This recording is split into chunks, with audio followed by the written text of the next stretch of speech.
Hello SPS Astrology lovers, this is Shankar Pratap Singh and you are watching SPS Astrology। दोस्तों, आजकल हमारी नई सीरीज स्टार्ट हुई है और इसमें हम कुछ खास लोगों के बारे में बात करते हैं और जो भी पास्ट की घटनाएं थी, जो भी पास्ट में हुआ, उसके बारे में हम चर्चा करते हैं। तो आज का जो हमारा टॉपिक है वो है श्री राम के ऊपर कि भगवान राम को 14 साल का वनवास क्यों भोगना पड़ा।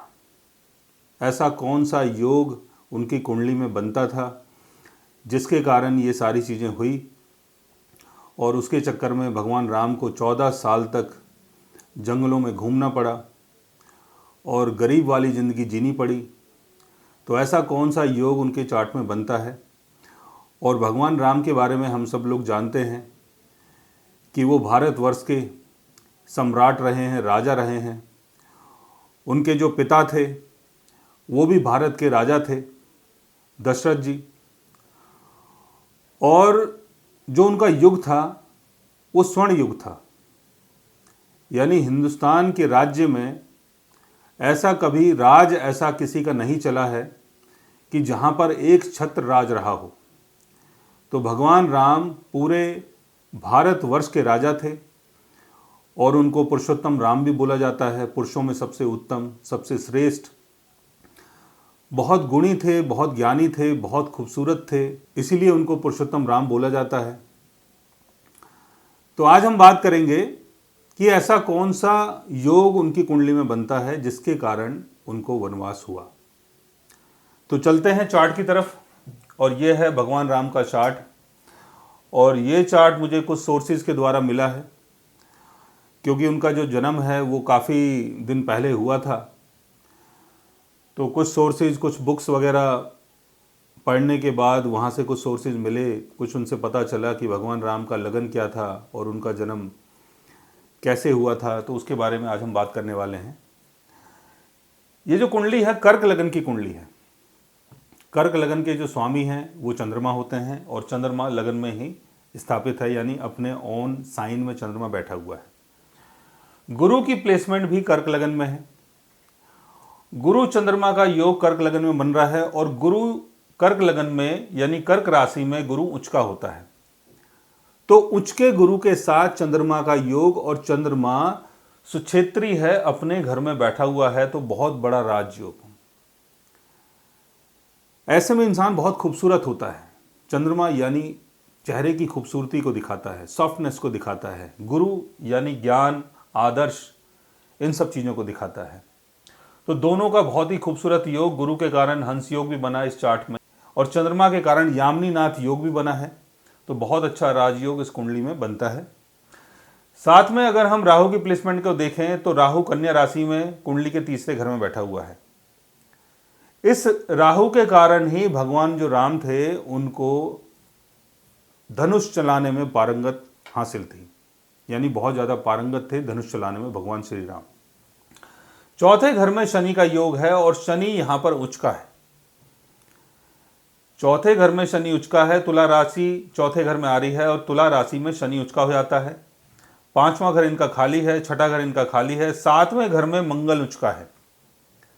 पंचम भाव का स्वामी मंगल सातवें घर में उच्च का। पंचम भाव जो है वो संतान का भाव होता है और इनकी जो संतान थी लव कुश, उनको सभी जानते हैं। और कितने वीर थे, कितने बड़े योद्धा थे वो दोनों। वो इसलिए थे क्योंकि पंचम भाव का स्वामी मंगल उच्च का हो गया। मंगल सातवें घर में है तो कुंडली में मांगलिक दोष भी बन गया। अब शनि चौथे घर में है, मंगल सातवें घर में है, गुरु उच्च का लगन में बैठा हुआ है। और सबसे बड़ी बात ये देखो कि शुक्र नौवें घर में उच्च का है। फोर्थ हाउस का लॉर्ड नाइन्थ हाउस में अपने एक्सल्टेशन में है। शुक्र चौथे घर का स्वामी है, नौवें घर में उच्च का है। चौथा घर प्रॉपर्टी का होता है, सुख का होता है। चौथे घर का स्वामी शुक्र उच्च का है, लेकिन शुक्र की प्लेसमेंट केतु के साथ है।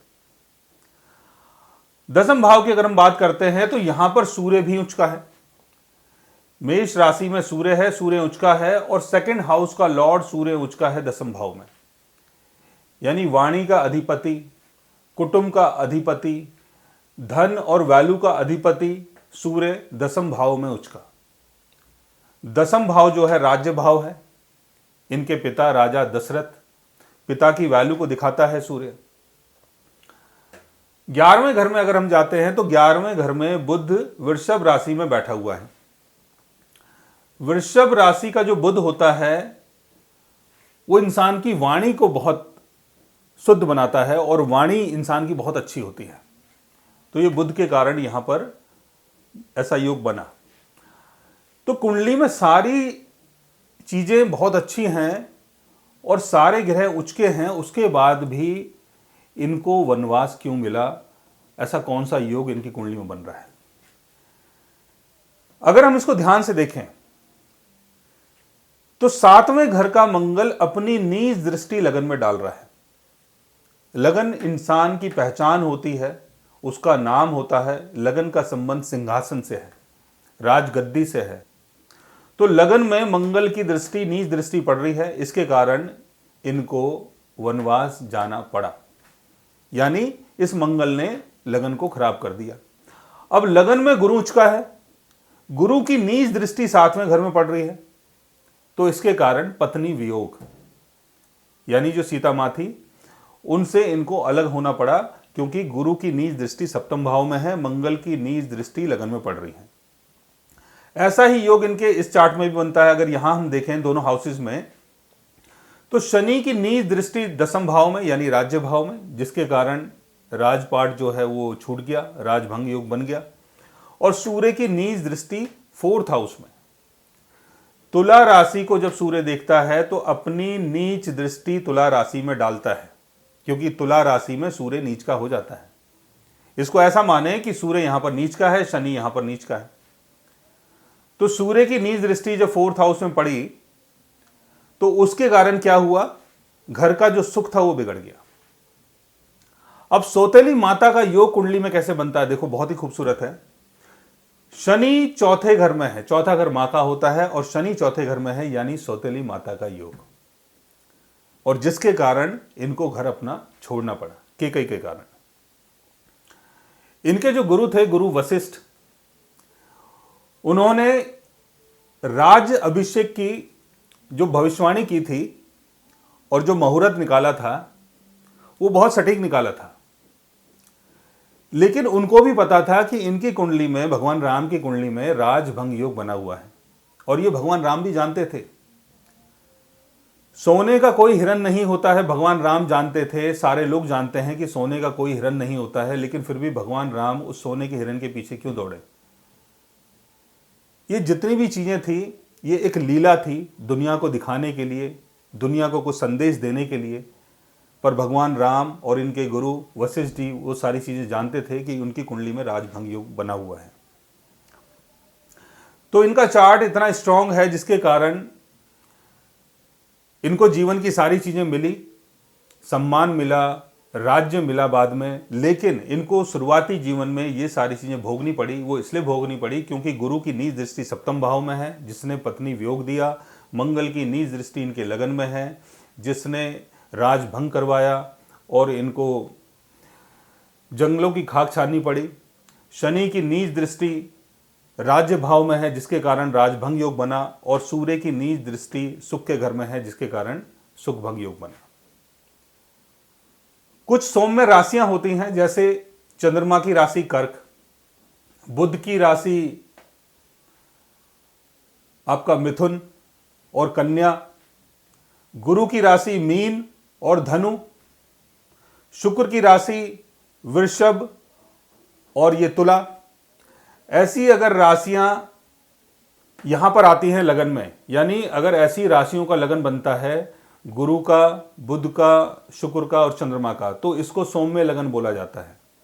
इस सौम्य लगन में अगर एक से ज्यादा प्लेनेट बैठते हैं अपनी ही सौम्य राशि में, और कुछ नकारात्मक ग्रह अगर इनको देख लेते हैं, जैसे यहां पर शनि की दृष्टि लगन में पड़ रही है, केतु की दृष्टि लगन में पड़ रही है, और यहां मंगल की दृष्टि लगन में पड़ रही है, यानी शनि, मंगल और केतु सौम्य ग्रहों को देख रहे हैं और सौम्य राशि में देख रहे हैं, तो ऐसे में भी कुंडली में राजभंग योग बन जाता है।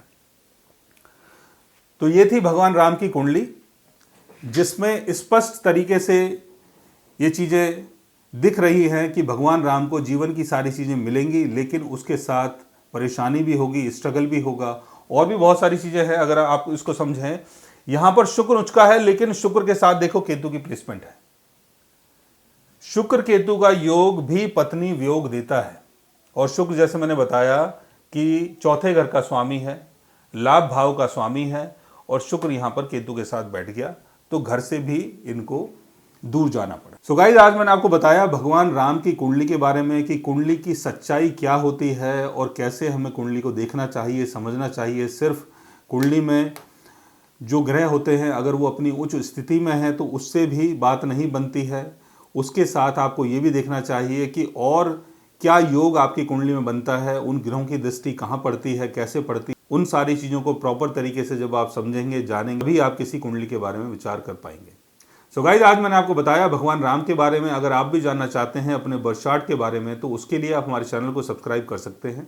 और अगर आप हमसे बात करना चाहें, कंसल्ट करना चाहें, पर्सनली हमसे मिलना चाहें तो आप हमारी वेबसाइट के थ्रू, हमारे ऐप के थ्रू हमसे मिल भी सकते हैं, बात भी कर सकते हैं, और गाइस आप हमसे कंसल्ट भी कर सकते हैं। So guys, take care, love you all and good bye.